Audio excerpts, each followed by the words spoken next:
right, we are live, and we're going to be talking about a ruling that has just came out of California. You are hearing it first here, and this deals with California's ruling on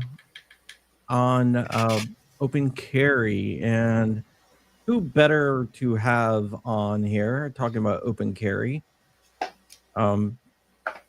than Rich, who is the person responsible, one of the people responsible for use carry in Florida, as he likes to call it, but everyone else just calls it open carry in Florida. I like to say that I am Florida's little dick, Heller. All right. But this is dealing with California's open carry ban, which has now been struck down.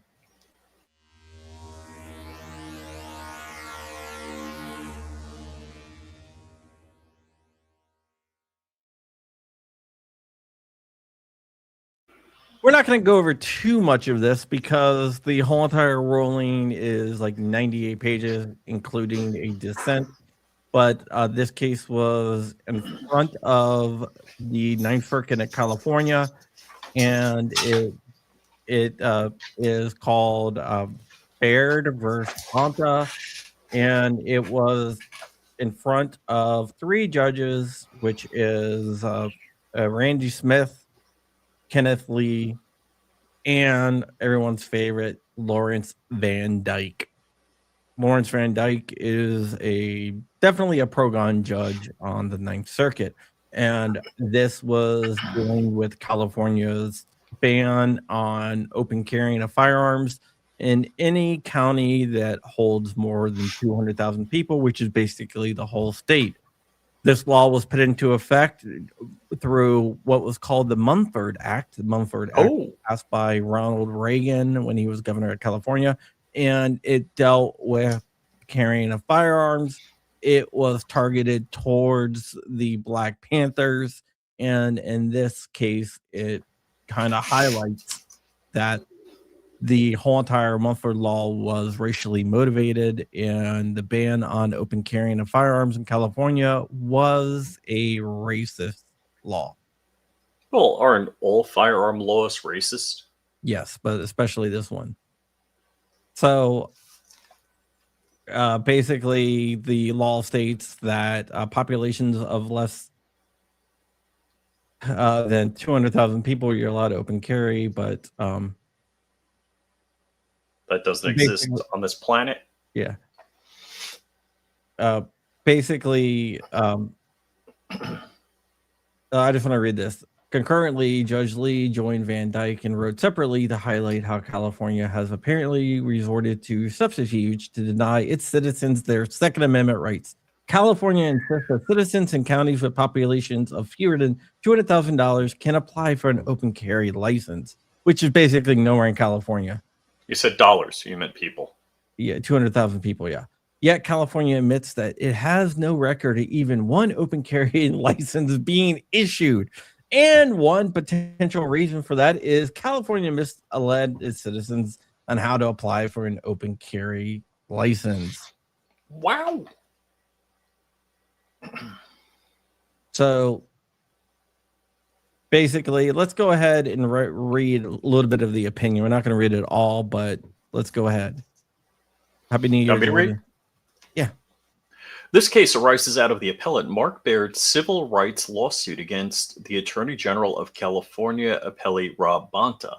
Baird is a law-abiding citizen who wishes to openly carry a firearm in California, yet California has banned open carry in all counties with populations greater than 200,000, according to the most recent census.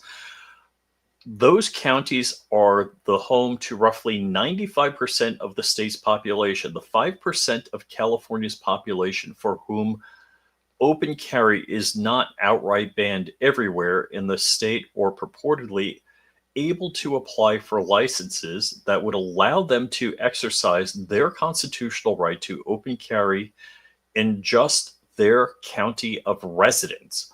Although their ability to secure even that license is on the record before us, at best unclear.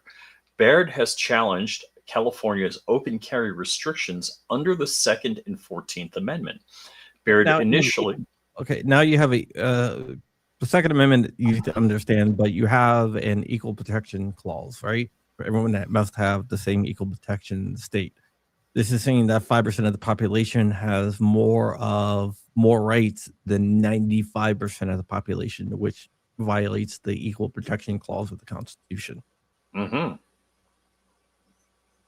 Well, also the 14th Amendment makes the Second Amendment apply to the states. Correct. Baird initially sought a preliminary injunction, which the district court denied without analyzing Baird's likelihood of success on the merits.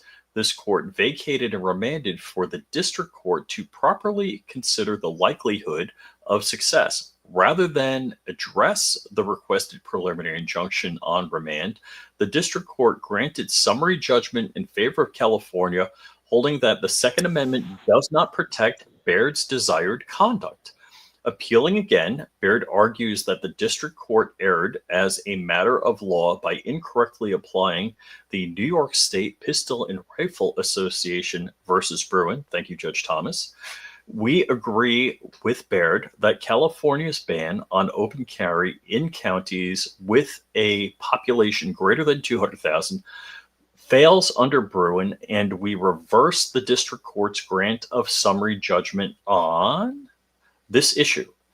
With respect to Baird's as-applied and facial challenges to California's licensing requirements in counties with populations of less than 20,000, we conclude that Baird waived his as-applied challenge by not contesting the district court's dismissal on his opening brief. All right, I lost my spot. Let's see. Baird's license. And that Baird's facial challenge fails on the merits on the record of this case. Accordingly, we affirm the district court to grant a summary judgment on Baird's challenges to the licensing scheme in the counties with populations less than 200,000. The judgment of the district court is therefore affirmed in part and reversed. So we're going to get into what they affirmed and reversed. The district court tried to say that Baird's conduct was not protected by the plain text of the Second Amendment, which was BS. So they didn't need. You mean keep and bear? I mean, keep and bear arms. Sorry, yeah. Does not mean to bear them. Yeah, I don't know, but so they didn't look at historical analogs. If they looked at historical analogs, they would have definitely couldn't find anything. But whatever. Let's keep on going. For most of American history, open carry has been the default manner of lawful carry for firearms. It remains the norm across the country. More than 30 states generally allow open carry to this day, including states with significant urban populations. Indeed, several of our nation's largest, like Florida, largest cities and states recently returned to unlicensed open carry by explicitly authorizing it. For example, Texas reauthorized open carry without a license in 2021. Kansas likewise transitioned back to allowing open carry without a permit in 2015. And other states that placed restrictions on open carry in recent decades have also removed those burdens. Similarly, for the first 162 years of its history, open carry was largely unremarkable part of daily life in California. From 1850, when California first became a state, until the Mumford Act of 1967, public carry of firearms in California, open or concealed, was entirely unregulated. Holy crap! And when California first deviated or considered deviating from this practice, its reasons for doing so were less than morally exemplary. The first restriction. This is where we get into the racism part. The first restriction on public carry that California contemplated was a concealed carry ban in 1856. Which was intended to apply only to Mexicans, I guess Mexican carry, who were considered dangerous. Wow! See the rise and fall of California's first concealed carry law, NRA Institute, and scroll. Keep scrolling. For legislative action, January 1st. Oh, you went too far. No, this is just thing. Just start right here. Eventually in 1960. Okay. Eventually, in 67, California first criminalized the peaceful open carrying of a loaded handgun in the Mumford Act, legislation that was also tainted with racial animus. See Mumford Act, 1967, California Statute 2459, codified and amended at various sections of California Penal Code. California Penal Code, blah. I'm just going to keep going. Passed during the period of significant racial unrest, the Mumford Act was a legislative response to the Black Panthers Party activities, which included openly carrying firearms to protest police behavior in African American communities. See Thaddeus Morgan, the NRA supported blah, and we're scrolling up. The catalyzing event occurred when 30 members of the Black Panthers protested on the steps of California State House, armed with 357 Magnums, 12-gauge shotguns, and 45 caliber pistols, and announced the time has come for Black people to arm themselves. The California legislature disagreed and responded by passing the Mumford Act. Yet even then, it remained legal in California to open carry a handgun so long as it was unloaded. See Mumford Act, blah. That was the case for nearly half a century. After the Mumford Act, California's remained free to carry unloaded handguns openly and holstered for self-defense without penalty. What are you going to do? Throw it at them? So you don't mean one in the chamber. You mean, none in the cylinder or magazine. Correct. Wow. That changed only when California enacted its urban open carry ban barely over a decade ago in 2012. In doing so, California joined a tiny minority of states to have adopted such severe restrictions on open carry. In fact, California is the only state in the Ninth Circuit that has entirely banned open carry for the overwhelming majority of its citizens. Yeah, we're gonna get to that. Basically, I just wanted to explain a little bit of that. We do have some super chats here. Someone, let's see here. I've been wrongfully banned from your Discord for a second time. Please, John, Discord is blah blah blah. I will look into that for you. So I will definitely look into that for you and let you know. Then we have another super chat. 30 of California's 58 counties are below 200,000 people, but 95% of the people, there's only 5% of the population. Thank you for that. Drew, today, California law is hold on. I said we're going to skip a bunch. Oh. And California is totally cool with 2A unless Black Panthers scared at the politicians in Sacramento. Thanks, Ray. And here's the thing. Now, if they said, hey, they were shooting the guns wildly, there was a massacre, they killed a bunch of people. No, if you show up armed because you were getting beat up by the police or whatever, I fully support that, regardless of race. If the Somalis did, I'd feel a little weird about it, but I'd still support them. I mean, especially at the daycare centers, Yeah, this is going to go into who Baird is. So Crump, with his photographic memory, quickly scanned every page and knows exactly where to go. Yeah. Basically, he wants he's appealing the district court's ruling here.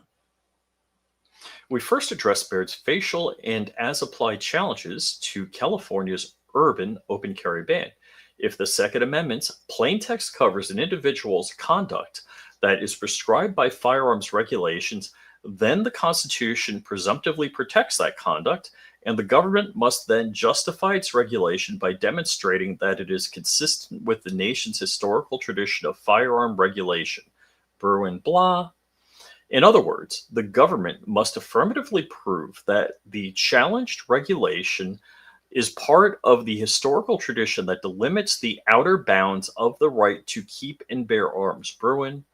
Regulations that extend beyond our historical tradition flout the Second Amendment's unqualified command that the right of the people to keep and bear arms shall not be infringed. Bruen, blah. Okay, remember, a analog does not have to be a historical twin or a dead ringer, but it has to be remotely similar to be So used. if it's just completely racist that says freed slaves can't carry guns, oh wait, no, that doesn't apply either. Yeah. But they keep trying. Yep. This historical test often requires a searching inquiry, but not always. United States v. Aaliyah. Let's see. After all, many firearms regulations seek to address general societal problems that have persisted since the founding. And Bruen, in instances, the inquiry is fairly straightforward. The absence of a distinctly similar historical regulation addressing the problem is relevant evidence that the challenged regulation is inconsistent with the Second Amendment. Whether regulations are distinctly similar or relevantly similar turns on how and why the regulations burden a law-abiding citizen's right to armed self-defense. Likewise, if earlier generations addressed the societal problem but did so through materially different means, that too is evidence that a modern regulation is unconstitutional. On the other hand, cases that implicate unprecedented societal concerns or dramatic technological changes may require courts to take a closer look at how and why regulations burden a law-abiding citizen's right to armed self-defense, and they're talking about Rahimi.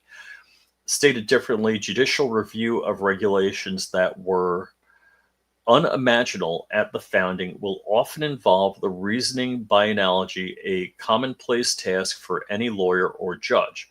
This later mode of analysis is the exception to Bruen's straightforward inquiry for regulations addressing a general societal problem that has persisted since the 18th century, is frequently referred to in this court as the nuanced approach.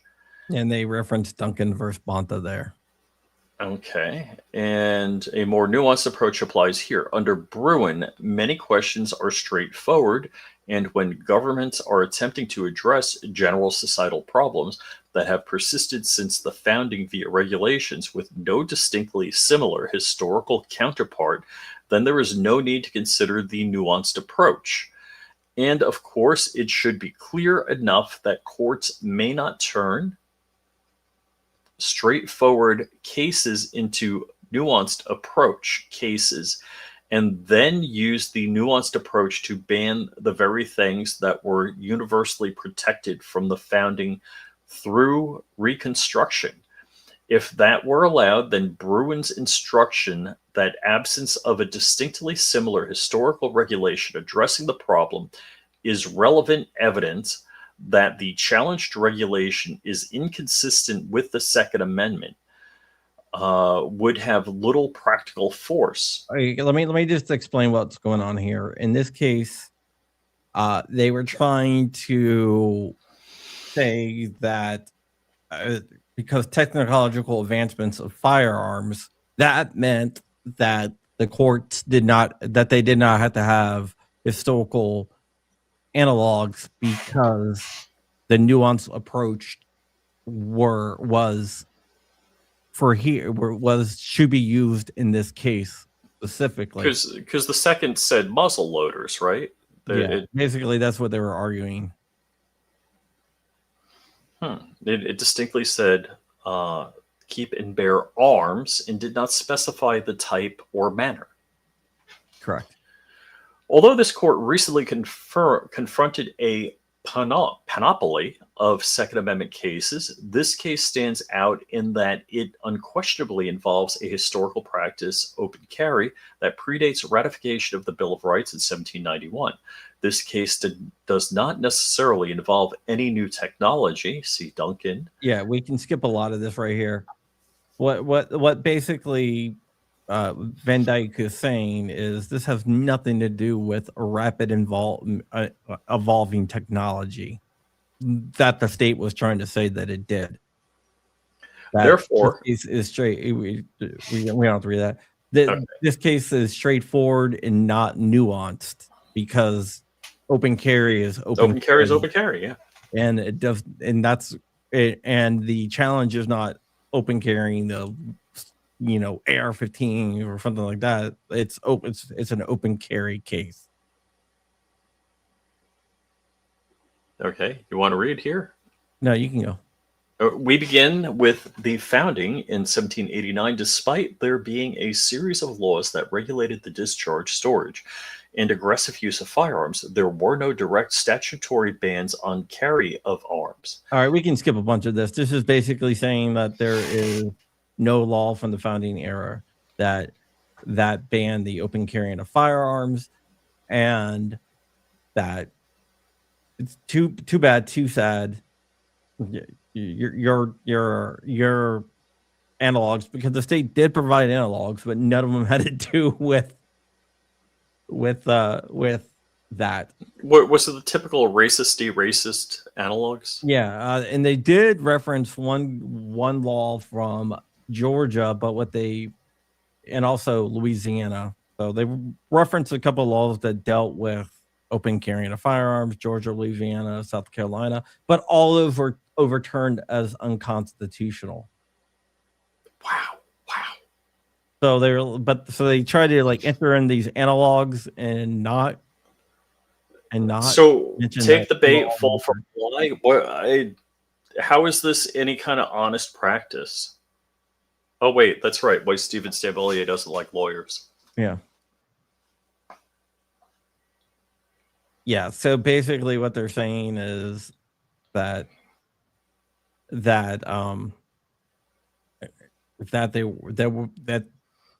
the stuff that they referenced was wrong, and even when they reference the Second Circuit decision, stuff like that, they're saying that they erred in their reading. So let's just go from here.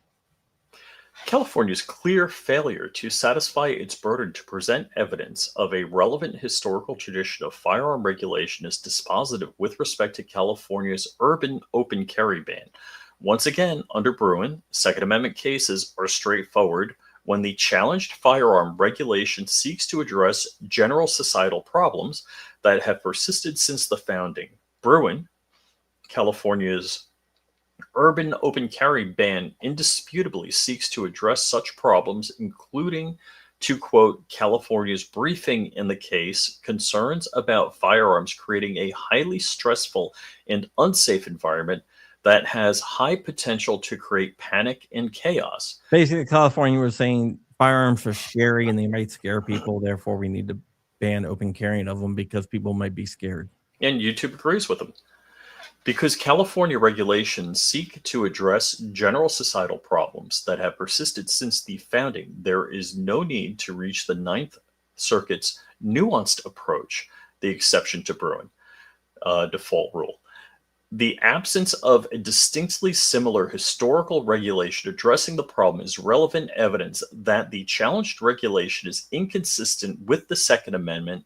Likewise, under Bruen, the fact that earlier generations addressed the societal problem but did so through materially different means is probative evidence that a modern regulation is unconstitutional. Yeah, so basically they're saying that there's no historical record of the founders banning open carrying, and therefore it is unconstitutional to ban open carrying. Now they're going to get to the as-applied and facial challenges to the licensing scheme. We next address Baird's as-applied and facial challenges to California's separate rural licensing scheme. These challenges are easily disposed of. The district court dismissed Baird's as-applied challenge to rural licensing scheme for lack of standing because Baird failed to fall into the local licensing authorities who could address his inquiry. And Baird v. So basically saying that they're dismissing that because he didn't have standing because he didn't go through the whole entire thing. Then they say that California's arguments are BS when it comes to banning open carrying. And it goes back into more about why the nuanced approach does not work and how the district court erred in its arguments. You want to read here? Yeah.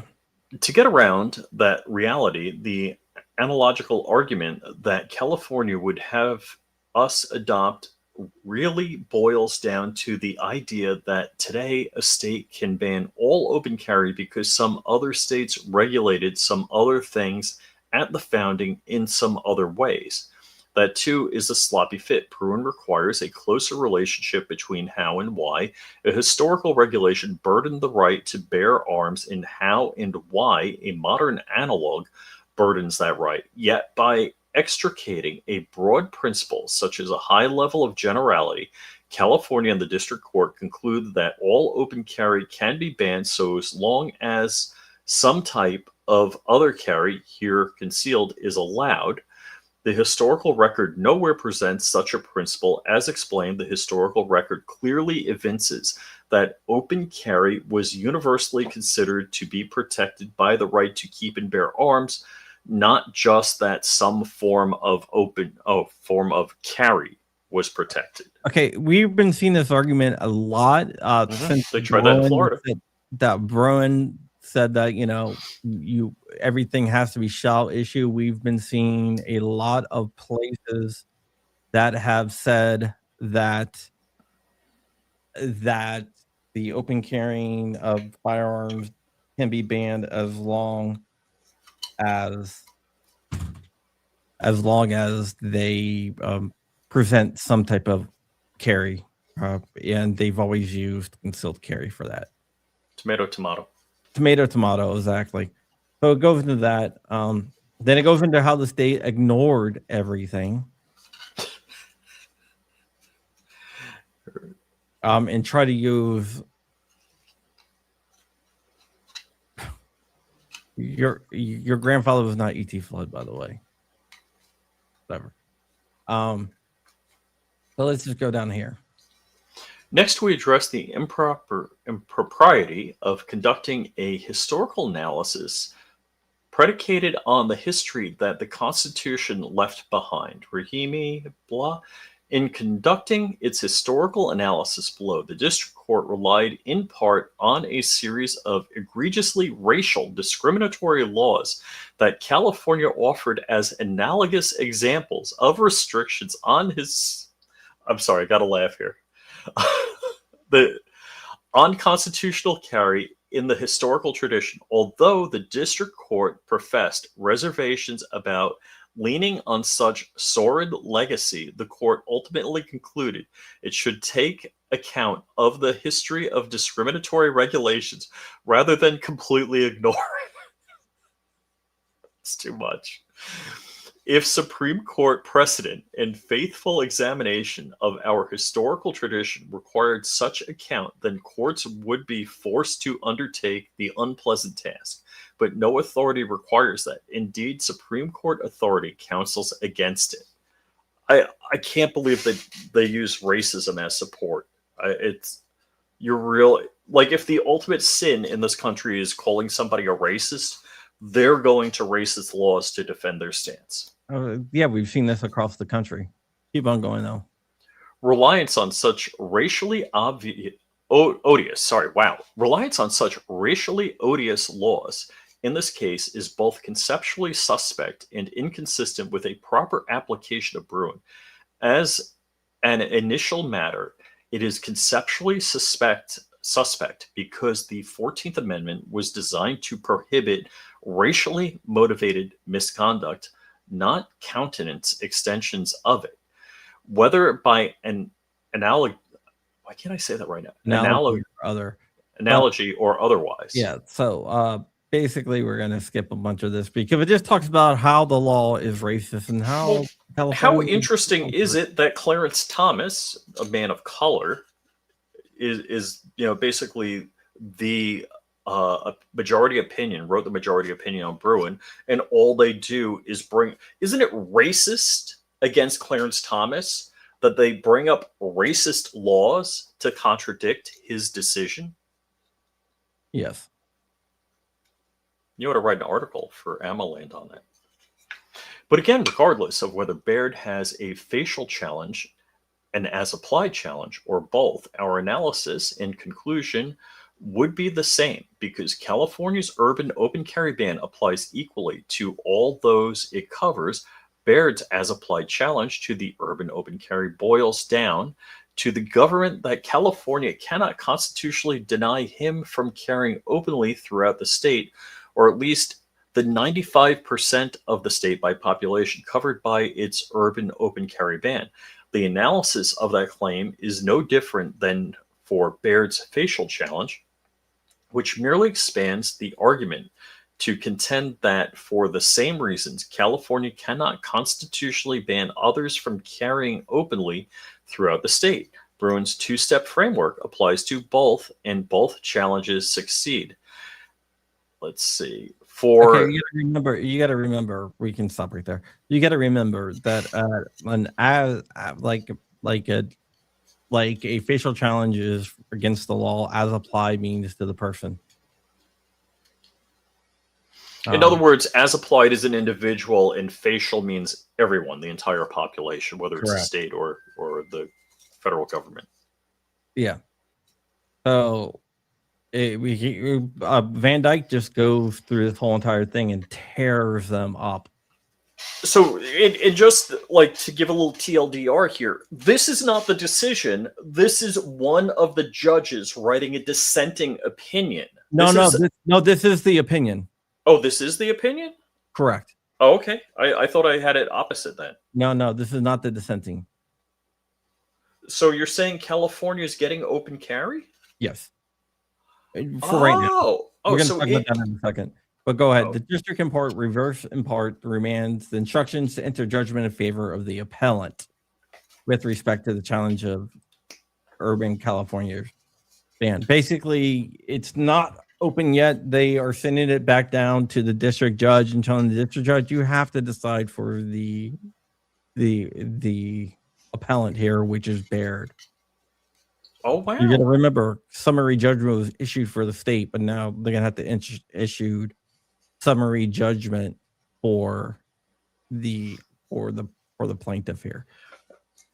So I'm going to get to this super chat really quick. Music says, thank you for being on top of this. No problem, buddy.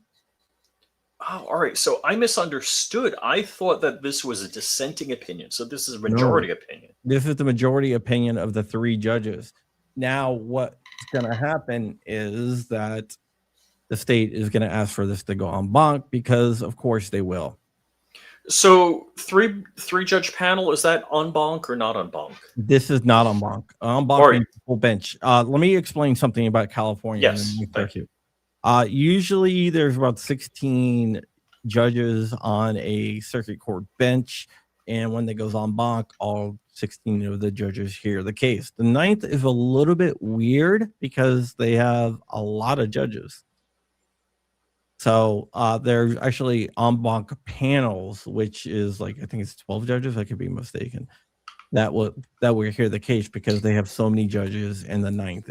So there's two levels of en banc in the Ninth Circuit. No, there's only one. Oh, there's only one. Okay. There's only one level of en banc. The judges that get picked are supposed to be picked at random for the en banc hearing. Okay. Right. I thought there were two, but anyhow. No, you can't go en banc then en banc again. It's en banc. You're going to get a panel of 12 judges, and those are going to be your en banc hearing. All right. So now here's one of the things. Like Bruen which is cited in all Second Amendment cases going forward from Bruen historically, and wasn't cited in Matt Hoover's case, who's going to be a guest on our show today. The problem, what I have great difficulty with Bruen in New York State is that New York State's like, yeah, so we'll create another law that just means more BS. So Bruen did not do anything to fix New York State at all. It did fix a little bit of it, but it pitted on the road to be totally fixed. So what I'm the way I'm putting these two together is this open for mischief in the California court system to devise some version of the New York State Concealed Carry Improvement Act? Yeah. There definitely is, but it does lay the road for those to be challenged. None of this is quick. None of this is quick. I don't want people to think that any of this is quick. It takes a long ass time, and nothing's going to change that. So unlike Florida, like if this was Florida, which recently happened, the Attorney General started instructing all of the law enforcement in the state, like, hey, don't prosecute open carry. Yeah, that could happen. I doubt that's going to happen in California. Yeah, Bonta's not offering that, right? The AG in Florida is a Republican. The AG in California is Rob Bonta, who hates firearms. So I don't see Rob Bonta doing that. There was Lee actually backed up Van Dyke, and he called Van Dyke's opinion an excellent opinion, but he just wanted to highlight a little bit more about like citizens being denied their right. So Lee basically, one of the things Lee did was enter a bunch of documents. Actually, I'll show you. Let me just put this up here. He entered a bunch of documentation about like different things to show examples of how California is violating the rights of its citizens. So he did do that, but he wanted to do. Is this like the concealed carry open carry application? Yeah, so he did a bunch of different documents, just not only that, but yeah, so he's like, this is ridiculous. So he did do that. One judge, which was a Democrat, of course dissented, because why not? But unfortunately, I do think that this is probably going to go en banc, and en banc, I think, is going to be turned over. Oh, and 688 Tech Sub, I'm on to you. ET Flood. Gotcha. Peanut says when. So it takes time. Yeah. So it's going to take time. There's no exact timeline right now. It's being remanded back down to the district court, and that judge is going to take forever to go ahead and issue that decision, because he's not going to like that decision. We have another one. We need Crump and Rich for U.S. Senate for Virginia and Florida, respectively. No. Amen. Crump couldn't afford the pay cut. I could use the job, though. There wouldn't be a pay cut. I mean, there's always ways to get money behind the scenes. You mean the insider trading or the Somali daycare loophole? Both. Rich and I are opening a chain of daycare centers across the country. So be on the lookout for that.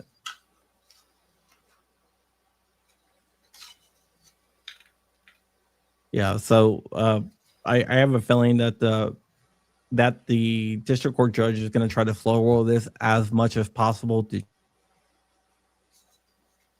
So what is the next date of action? So the district court judge gets to slow walk it. Is it 30, 60, 90 days? What?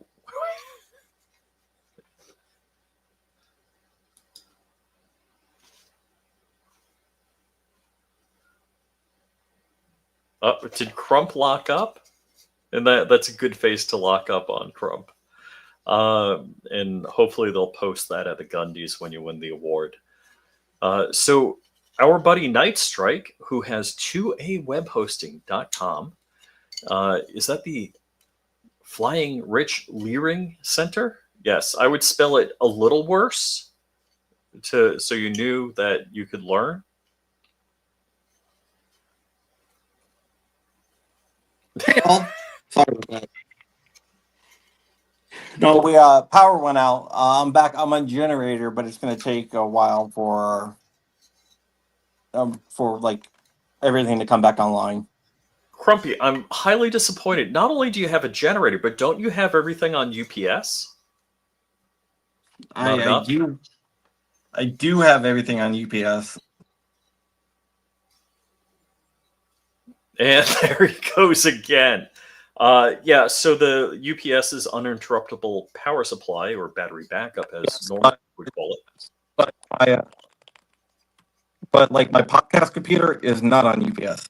Now we know.